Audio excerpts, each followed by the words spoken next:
जय माता दी। राधे राधे। जय श्री कृष्ण। प्रिय भक्तों, आप सभी भक्तों का आपके अपने YouTube चैनल अंश भक्ति पर हार्दिक स्वागत है। आज 18 मार्च दिन मंगलवार चैत्र मास कृष्ण पक्ष की चतुर्थी तिथि शाम 10:09 तक है। उसके बाद पंचमी तिथि प्रारंभ हो जाएगी। यदि आज आप कोई शुभ कार्य करना चाहते हैं तो राहुकाल का समय जरूर नोट कर ले। इस समय कोई भी शुभ कार्य ना करें। आज राहुकाल दोपहर 3:30 से 5:01 तक रहेगा। आप सभी की मंगल कामना के साथ चलिए आज के इस वीडियो की शुरुआत करते हैं। प्रिय भक्तों, किसी भी माह की चतुर्थी तिथि भगवान गणेश को समर्पित होती है, इसीलिए आज के इस वीडियो में हम भगवान श्री गणेश की एक कथा का श्रवण करेंगे। बोलिए गणेश जी महाराज की जय। प्राचीन काल में रंतिदेव नामक प्रतापी राजा थे। राजा की मित्रता यम, कुबेर और इंद्र आदि देवों से थी। उनके ही राज्य में धर्मकेतु नामक ज्ञानी ब्राह्मण रहते थे। उनकी 2 पत्नियां थी। एक का नाम सुशीला था और दूसरी का नाम चंचला था। सुशीला गणेश भगवान की परम भक्त थी और वह हर माह की चतुर्थी तिथि का व्रत किया करती थी, जिससे उसका शरीर दुर्बल हो गया था। वही चंचला कोई व्रत नहीं करती थी और भरपेट भोजन करती थी। कुछ दिनों बाद सुशीला को शुभ लक्षणों वाली एक कन्या हुई और चंचला को पुत्र रत्न की प्राप्ति हुई। कन्या की शुभता देखकर चंचला सुशीला को ताना देने लगी। अरे सुशीला, तुमने इतने व्रत और उपवास किए जिसकी वजह से तुम्हारा शरीर जर्जर हो गया, फिर भी एक दुबली पतली कन्या को जन्म दिया। मुझे देख, मैं कभी व्रत आदि के चक्कर में न पड़कर हष्ट पुष्ट बनी हुई हूँ और वैसे ही बालक को जन्म दिया है। चंचला की बातें सुशीला के हृदय में चुभने लगी। फिर चैत्र मास की संकष्टी चतुर्थी तिथि आई, जिसे भालचंद्र संकष्टी चतुर्थी कहा जाता है। चैत्र मास की चतुर्थी के दिन सुशीला ने पूरी भक्ति भाव के साथ संकटनाशक गणेश चतुर्थी का व्रत किया। व्रत से प्रसन्न होकर गणेश जी ने सुशीला को दर्शन दिए। गणेश जी ने आशीर्वाद देते हुए कहा कि हे सुशीला, तेरी कन्या के मुख से मोती और मूंगा प्रवाहित होते रहेंगे और तुझे वेद शास्त्र वेता वाला एक पुत्र भी होगा। वरदान को देने के बाद गणेश जी अंतर्ध्यान हो गए। वरदान के बाद कन्या के मुंह से मोती और मूंगा झरने लगे और कुछ दिनों बाद सुशीला को एक पुत्र की प्राप्ति भी हुई। उसके कुछ दिनों बाद ही धर्मकेतु का स्वर्गवास हो गया और उनकी मृत्यु के उपरांत चंचला घर का पूरा धन लेकर अपने माता पिता के घर जाकर रहने लगी। लेकिन सुशीला पति के ही घर में रहकर अपने पुत्र और पुत्री का पालन पोषण करने लगी। कन्या की वजह से सुशीला के पास काफी धन एकत्रित हो गया था। इस कारण चंचला सुशीला और उसके परिवार से ईर्ष्या करने लगी। एक दिन हत्या के उद्देश्य से चंचला ने सुशीला की कन्या को कुएं में धकेल दिया। कुएं में गणेश जी ने सुशीला की कन्या की रक्षा की और वापस उसकी माता के पास भेज दिया। कन्या को जीवित देखकर चंचला का मन उद्विग्न हो उठा। वह सोचने लगी कि जिसकी रक्षा स्वयं ईश्वर कर रहे हो उसे कौन मार सकता है। इधर सुशीला अपनी पुत्री को पुनः प्राप्त कर प्रसन्न हो गई और गणेश भगवान को धन्यवाद कहा और प्रार्थना की। चंचला सुशीला की कन्या के चरणों में नतमस्तक हो गई और अपने किए की माफी मांगने लगी। चंचला ने सुशीला से कहा कि सुशीला, तुम बहुत दयावान हो और दोनों कुल का उद्धार करो। जिसकी रक्षा स्वयं भगवान करते हो उसका मनुष्य क्या बिगाड़ सकता है। इसके बाद चंचला ने भी चैत्र मास के कृष्ण पक्ष की चतुर्थी तिथि का व्रत किया। गणेश जी की कृपा से दोनों परिवारों के बीच सब सही हो गया। जिस पर गणेश जी की कृपा होती है उसका शत्रु भी मित्र बन जाता है। भगवान गणेश जी ने जिस प्रकार सुशीला की मदद की उसी तरह वे सभी की मदद करें। जय गणेश भगवान। प्रिय भक्तों, आगे के इस वीडियो में हम चैत्र मास महात्म्य के कथा अध्याय 4 का श्रवण करेंगे। सूत जी बोले, हे मुनियों, आप सभी लोग एकाग्रचित होकर परम तेजस्वी देवाधिदेव भगवान विष्णु का चरित्र सुनिए।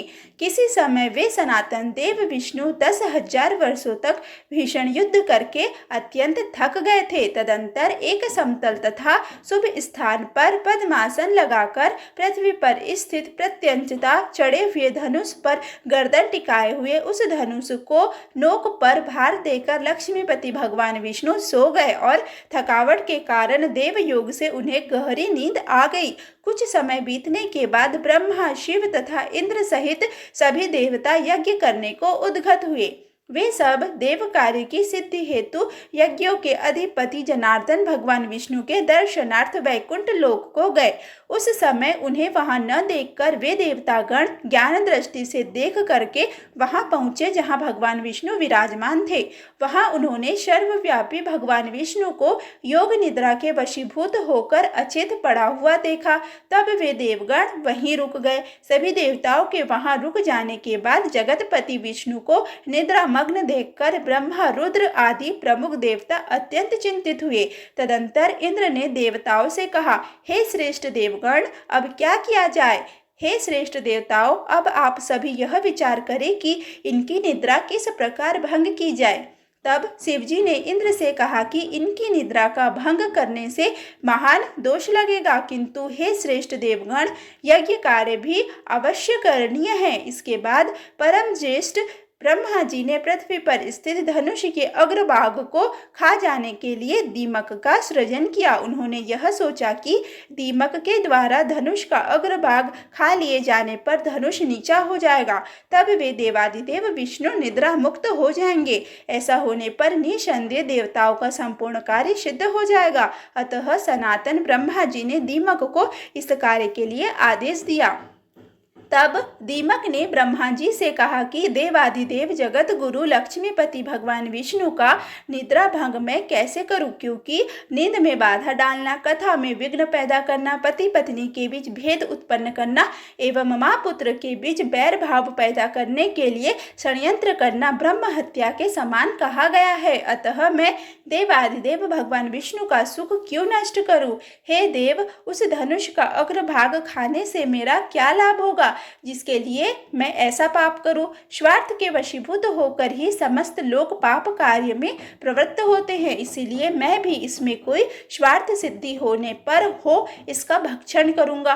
ब्रह्मा जी बोले, सुनो, हम लोग यज्ञ में तुम्हारे भाग की व्यवस्था कर देंगे, इसीलिए तुम अविलंब भगवान विष्णु को जगाकर हम लोगों का कार्य सिद्ध कर दो।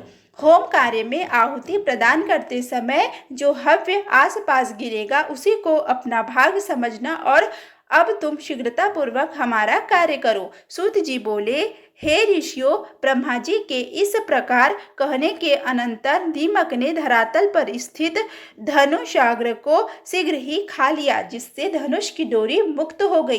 प्रत्यंता के खुल जाने पर धनुष का वह ऊपरी कोना मुक्त हो गया। इस प्रकार एक भीषण ध्वनि उत्पन्न हुई, जिससे वहां सभी देवगण भयभीत हो गए। ब्रह्मांड क्षुब्ध हो उठा, पृथ्वी में कंपन होने लगा, सभी समुद्र उद्विग्न हो गए, जलचर जंतु व्याकुल हो उठे, प्रचंड हवाएं प्रवाहित होने लगी, पर्वत प्रकंपित हो उठे, किसी दारुण आपदा के सूचक उल्कापात आदि महान उपद्रव होने लगे, सूर्य तिरोहित हो गए तथा सभी दिशाएं अत्यंत भयावह हो गई। यह सब देखकर देवता लोग चिंतित होकर सोचने लगे कि इस दुर्दिन में अब क्या होगा। हे तपस्वियों, वे देवतागण ऐसा सोच ही रहे थे कि किरीट कुंडल सहित देवादिदेव भगवान विष्णु का सिर कटकर कहीं चला गया। कुछ समय पश्चात उस घोर अंधकार के शांत हो जाने पर ब्रह्मा और शंकर ने भगवान विष्णु का मस्तक विहीन विलक्षण शरीर देखा। भगवान विष्णु का सिर विहीन धड़ देखकर वे श्रेष्ठ देवता अत्यंत विस्मित हुए और चिंता सागर में निमग्न होकर शोकाकुल हो इस प्रकार विलाप करने लगे, हे नाथ, हे प्रभु, यह कैसी विचित्र अलौकिक घटना हो गई। हे देवादिदेव, हे सनातन, हम सभी देवताओं के लिए तो यह बात विनाशकारी है। यह किस देवता की माया है जिसके द्वारा आपके सिर का हरण कर लिया गया। आप तो सर्वदा अछेद, अभेद और अदा है। हे विभो, इस प्रकार आपके चले जाने पर हम देवता तो मृत्यु को प्राप्त हो जाएंगे। हम लोगों के प्रति आपका कैसा स्नेह था। हम लोग स्वार्थ के कारण ही रुदन कर रहे हैं। संकट की यह स्थिति न तो दैत्यों ने, न यक्षों ने, न राक्षसों ने ही पैदा की है, अपितु हम देवताओं ने ही यह विघ्न उत्पन्न किया है। तथापि हे रमापते, इसमें किसका दोष समझा जाए। हम सभी देवता पराश्रित हैं। हम इस समय क्या करें और कहाँ जाए। हे देवेश, हम मूढ़ बुद्धि वाले देवताओं के लिए यह कहीं भी कोई शरण नहीं है। यह कोई सात्विकी, राजसी अथवा तामसी माया भी नहीं है जिसके द्वारा आप मायापति जगत गुरु का सिर काटा गया है। तब शिव सहित समस्त देवताओं को करुण क्रंदन करते हुए देखकर वेद वेताओं में श्रेष्ठ देव गुरु बृहस्पति ने उन्हें सांत्वना देते हुए कहा, हे महाभागो, अब इस प्रकार क्रंदन से क्या लाभ है। इस समय तो विवेक का आश्रय लेकर कोई उपाय करना चाहिए। हे देवेंद्र, भाग्य एवं पुरुषार्थ दोनों ही समान श्रेणी के हैं, फिर भी उपाय करना ही चाहिए और वह देव योग से ही सफल होता है। इंद्र बोले, अनर्थकारी पुरुषार्थ को धिक्कार है। मैं तो देव को श्रेष्ठतर मानता हूँ, इसीलिए हम देवताओं के देखते देखते विष्णु का सिर कट गया।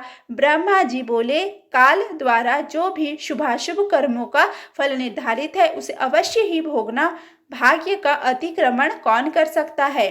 प्रत्येक प्राणी काल क्रम के अनुसार सुख दुख भोगता ही है, इसमें कोई संदेह नहीं है। जिस प्रकार पूर्व काल में काल की प्रेरणा से शंकर जी ने मेरा मस्तक काट लिया था, उसी प्रकार श्राप के कारण शिव जी का लिंग कटकर गिर गया था और उसी प्रकार आज विष्णु का सिर कटकर लवण सागर में जा गिरा है। देव योग से ही इंद्र को भी सहस्त्र भोगों की प्राप्ति हुई, उन्हें दुख भोगना पड़ा। वे स्वर्ग से अच्युत हो गए और मानसरोवर के कमल में रहने लगे। इस संसार में जब इन महाभाग देवताओं को भी दुख का भोग करने के लिए विवश होना पड़ा, तो फिर दुख भोगने से भला कौन वंचित रह सकता है। अतएव आप लोग शोक का परित्याग कर दे और उन माया विद्या रूपी सनातनी ब्रह्म विद्या तथा जगत को धारण करने वाली देवी का ध्यान कीजिए, जिनके द्वारा यह चराचर संपूर्ण त्रिलोक व्याप्त है। वे निर्गुणा परा प्रकृति हम लोगों का समस्त कार्य सिद्ध कर देगी। सूत जी बोले, हे मुनियों, देवताओं से इस प्रकार कहकर ब्रह्मा जी ने कार्य की सिद्धि की कामना से अपने सम्मुख सशरीर विद्यमान वेदों को आदेश दिया। ब्रह्मा जी बोले, आप लोग समस्त कार्यों को सिद्ध करने वाली पराम्बा ब्रह्म विद्या सनातनी तथा निगूढ़ अंगों वाली महामाया का स्तवन कीजिए। उनका यह वचन सुनकर समस्त सुंदर अंगों वाले वेद जगत की आधार स्वरूपा तथा ज्ञान गम्या उन महामाया की स्तुति करने लगे। वेदों ने कहा, हे देवी, हे महामाये, हे विश्व उत्पत्तिकारिणी, हे शिवे, हे निर्गुणे, हे सर्वभूषिते, हे शिव कामार्थ प्रदायिनी माता, आपको नमस्कार है। आप सभी प्राणियों को आश्रय देने के लिए पृथ्वी स्वरूपा तथा प्राणधारियों की प्राण भी है। बुद्धि, श्री, कांति, क्षमा, शांति, श्रद्धा, मेधा, धृति एवं स्मृति सब कुछ आप ही है। ओमकार में अर्धमात्रा के रूप में आप ही विराजमान है। आप गायत्री, भू, भुव, श्वः आदि व्याहृति, जया, विजया, धात्री, लज्जा, कीर्ति, स्पृहा एवं दया सभी कुछ है। हे अम्बे, आप तीनों लोकों के रचना तंत्र में दक्ष, करुण रख से युक्त, सभी प्राणियों की माँ, विद्या कल्याणी, सभी प्राणियों की हित साधिका, सर्वश्रेष्ठ, वाग बीज मंत्र में वास करने में निपुण तथा संसार का क्लेश दूर करने वाली है। आपकी हम स्तुति करते हैं। ब्रह्मा, शंकर, विष्णु, इंद्र, सरस्वती, अग्नि, सूर्य तथा सभी भुवनों के स्वामी आपके द्वारा हो निर्मित किए गए हैं, अतः उनकी आप अपनी कोई विशेषता नहीं है। आप ही सभी चराचर जगत की माता है। हे जननी, जब आप जगत की रचना की कामना करती है, तब आप सर्वप्रथम ब्रह्मा, विष्णु, महेश इन प्रमुख देवों का सृजन करती है। उन्हीं के माध्यम से एकमात्र आप ही जगत का सृजन, पालन एवं संहार कार्य पूर्ण कराती है। हे देवी, आप में संसार का लेश मात्र भी नहीं रहता। हे देवी, संपूर्ण संसार में ऐसा कोई भी निपुण प्राणी नहीं है जो आपके रूप को जान सके, और न तो ऐसा कोई योग्य मनुष्य है जो आपके नामों की संख्या की गणना करने में समर्थ हो। जो थोड़े से जल का स्मरण तक करने में असमर्थ हो, वह बुद्धि संपन्न मनुष्य भला महासागर को पार करने में कुशल कैसे होगा। हे भगवती, आपके अंतहीन वैभव को जान सकने में देवताओं में कोई भी समर्थ नहीं है। एकमात्र आप समस्त विश्व की माता है। आप अकेले ही इस संपूर्ण मिथ्या जगत की रचना कैसे करती है। हे देवी, एकमात्र वेद वाक्य ही आपके इस सृष्टि कार्य की प्रामाणिकता सिद्ध करते हैं।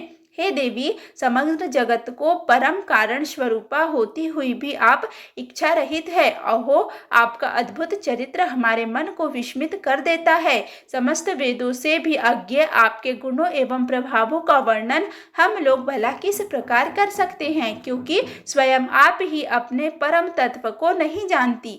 हे जननी, क्या आप भगवान विष्णु के क्षीरोद्भेदन की घटना नहीं जानती। हे शिवे, अथवा क्या यह जानकर भी आप मधुजित विष्णु की शक्ति की परीक्षा करना चाहती है।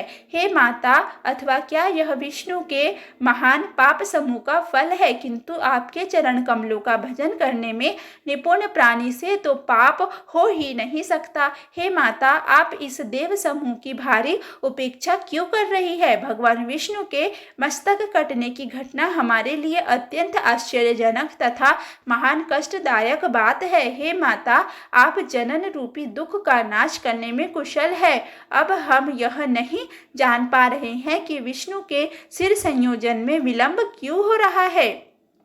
हे देवी, सभी देवताओं के देवाभिमान रूपी दोष को अपने मन में समझकर आपने ही ऐसा किया है, अथवा देवजन्य दुष्कृत को विष्णु में स्थापित किया है, अथवा विष्णु को संग्राम विजय करने में अहंकार हो गया था, जिसे अति शीघ्र दूर करने के लिए आपने यह लीला रची है।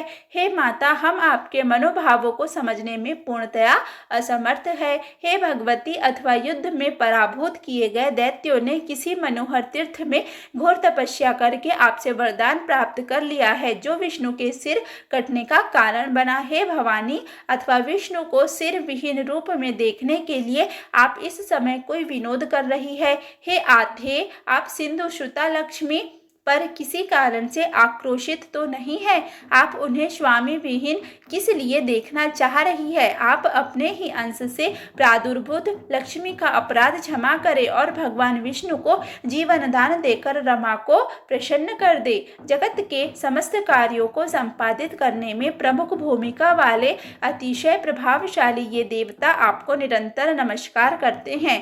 हे देवी, सर्वलोकाधिपति विष्णु को जीवित करके आप देवताओं को शोक सागर से पार कीजिए।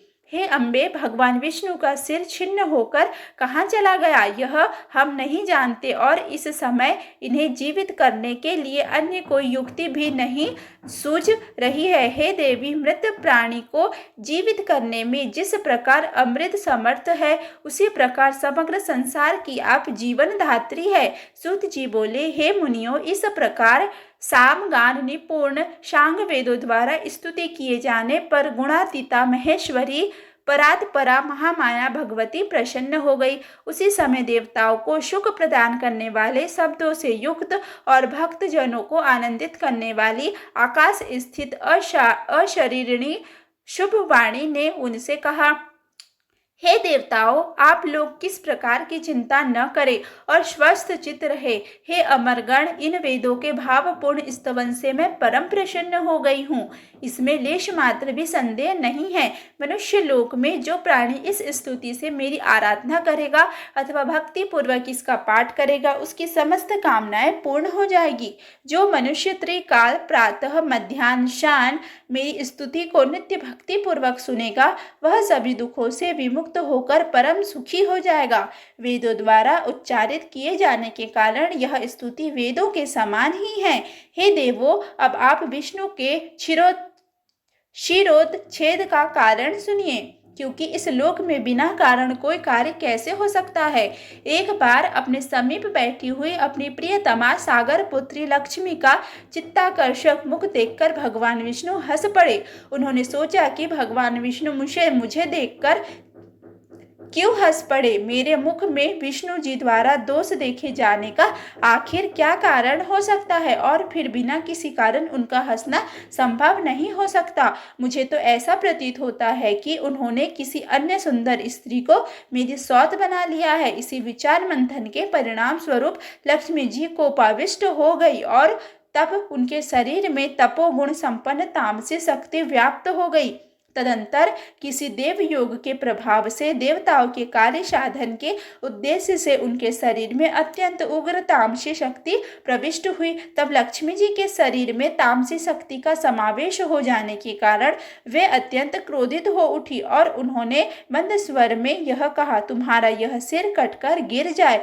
स्त्री स्वभाव के कारण भावी वश तथा संयोग से बिना सोचे समझे ही लक्ष्मी जी ने अपने ही सुख को विनिष्ट करने वाला श्राप दे दिया। सौत के व्यवहार आदि से उत्पन्न होने वाला यह दुख वैधव्य से भी बढ़कर होता है। मन में ऐसा सोचकर तथा शरीर पर तामसी शक्ति का प्रभाव रहने के कारण उन्होंने ऐसा कह दिया था।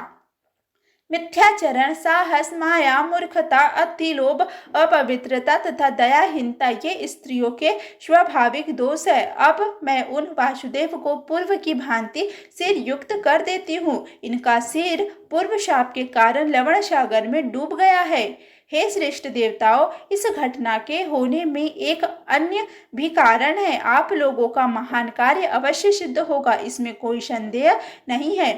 प्राचीन काल में महाबाहु एवं अति प्रसिद्ध हयग्रीव नाम वाला एक दानव था जो सरस्वती नदी के तट पर बहुत कठोर तपस्या करने लगा।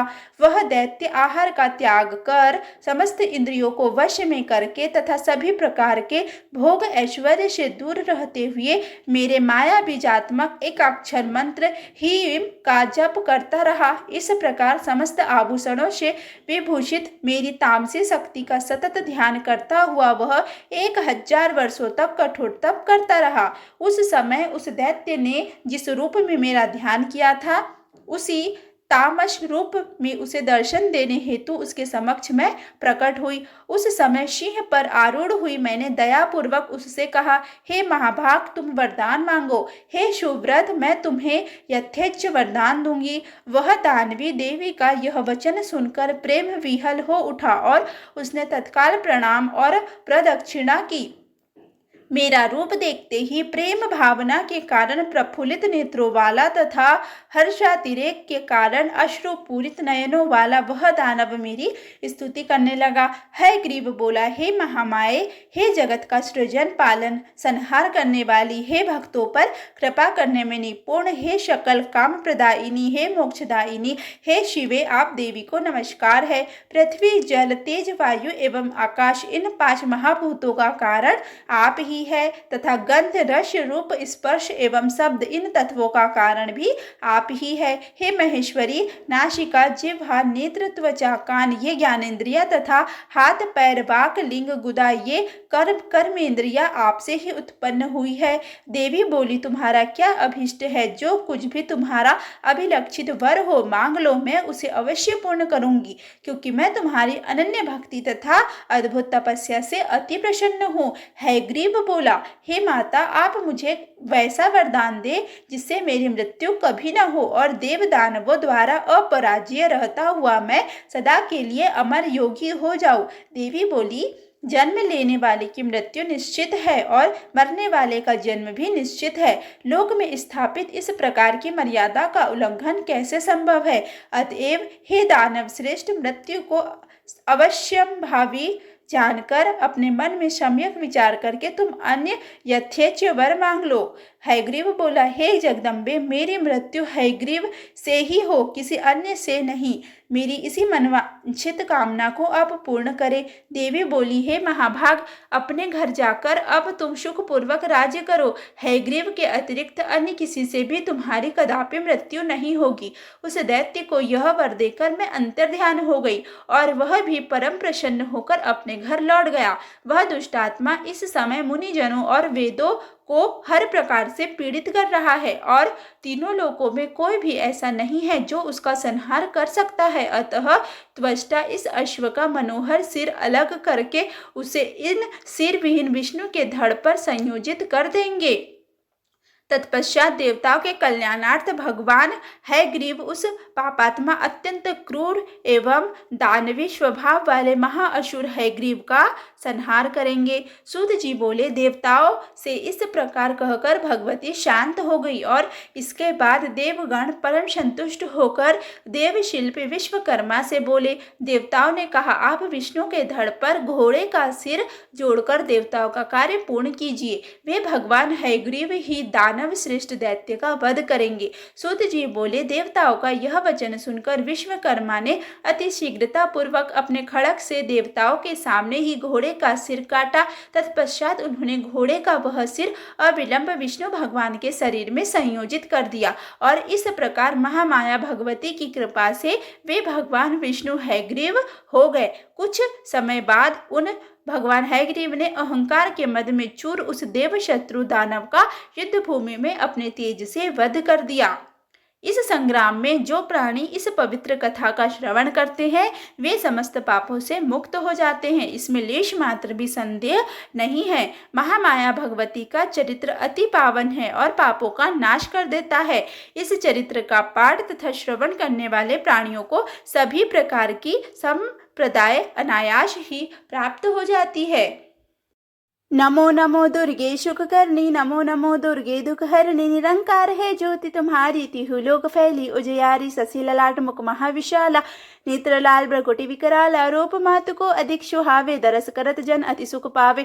तुम संसार शक्ति लय कीन्हा, पालन हेतु अनधन दीना, अन्नपूर्णा हुई जग की पाला, तुम्ही आदि सुंदरी बाला, प्रलय काल शबनाशन हारी, तुम गौरी शिव शंकर प्यारी, शिव योगी तुम रे गुण गावे, ब्रह्मा विष्णु तुम्हें नित धावे, रूप सरस्वती को तुम धारा, देश बुद्ध ऋषि मुनिन उबारा, धरा रूप नरसिंह को अम्बा, प्रकट भई फाड़ कर खम्बा, रक्षा करी प्रहलाद बचायो, हिरना अक्ष को स्वर्ग पठायो, लक्ष्मी रूप धरो जगमाई, श्री नारायण अंग समाई, क्षीर सिंधु में करत विलासा, दया सिंधु दीजे मन आशा, हिंगलाज में तुम्ही भवानी, महिमा अमित न जात बखानी, मातंगी अरुधूमावती माता, भुवनेश्वरी बगला सुखदाता, श्री भैरव तारा जगतारिणी, छन्न भाल भव दुख निवारिणी, केहरी वाहन शोभ भवानी, लांगुर वीर चरत अगवानी, कर में खप्पर खड़क विराजे, जाको देख कल डर से भाजे, शोहे अस्त्र और त्रिशूला, जाते उठत शत्रु ही शूला, नगर कोट में तुम्हें विराजत, तिहु लोक में डंका बाजत, शुंभ निशुंभ दानव तुम मारे, रक्त बीज संघन शन हारे,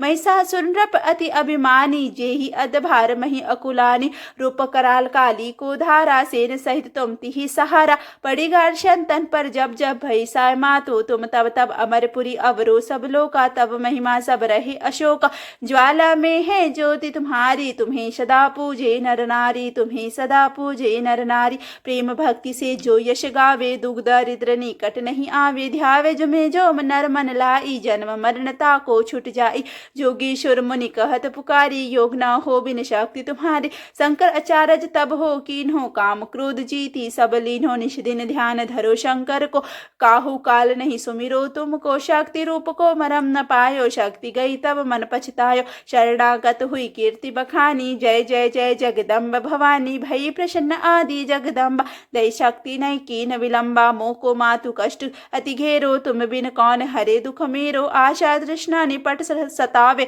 रीप मूरख मोहि अति डर पावे, शत्रु नाश कीजे महारानी, शत्रु नाश कीजे महारानी, तो सुमिरो एक चित तुम्ही भवानी, करो कृपा हे मात दयाला, रिद्धि सिद्धि दे करहु निराला, जब लगी जियो दया फल पाओ, तुमिरो यश मैं सदा सुनाओ, दुर्गा चालीसा जो कोई गावे, सब सुख भोग परम पद पावे, देवी दास शरण निज हो जानी, करहु कृपा जगदम्ब भवानी, बोलिए शेरे वाली दुर्गे मैया की जय। प्रिय भक्तों, यदि आज का यह वीडियो आपको अच्छा लगा हो तो प्लीज़ वीडियो को लाइक करें, वीडियो को ज़्यादा से ज़्यादा शेयर करें तथा चैनल पर पहली बार आए हैं तो चैनल को सब्सक्राइब करना बिल्कुल भी ना भूलें। धन्यवाद।